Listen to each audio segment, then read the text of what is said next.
लातूर शहरातील मंठाळे नगर परिसरातील scrap market येथे असलेल्या महाराष्ट्र आंध्रा ट्रान्सपोर्ट येथे एका व्यक्तीवर जीवघेणा हल्ला करण्याचा प्रयत्न झाल्याची गंभीर घटना समोर आली आहे। या घटनेमुळे परिसरात मोठी खळबळ उडाली आहे।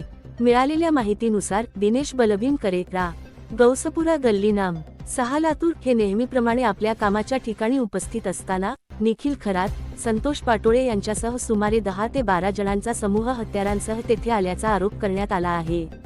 सदर व्यक्ती आपल्याला जीवे मारण्याच्या उद्देशाने आल्याचे लक्षात येताच दिनेश करे यांनी मागील भिंतीवरून उडी मारून पळ काढत स्वतःचा जीव वाचविला, असे त्यांनी आपल्या तक्रारीत नमूद केले आहे।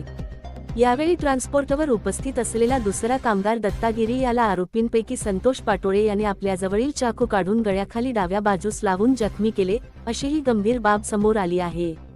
तसेच दिनेश करे कुठे आहे सांग, नाहीतर तुला खल्लास करतो, अशी धमकी देण्यात आल्याचे तक्रारीत म्हटले आहे।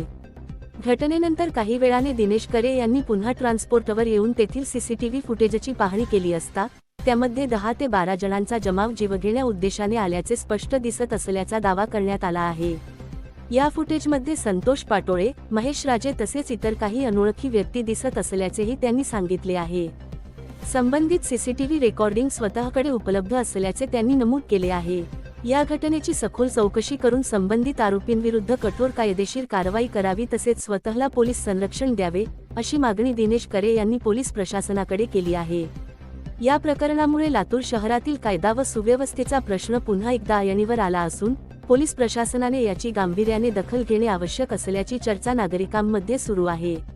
या गुंडाच्या टोळीला मोकोका अंतर्गत कारवाई करावी। पोलीस अधीक्षक अमोल तांबे साहेब हे काय कारवाई करणार याकडे सर्व लातूरकरांचे लक्ष लागलेलं आहे।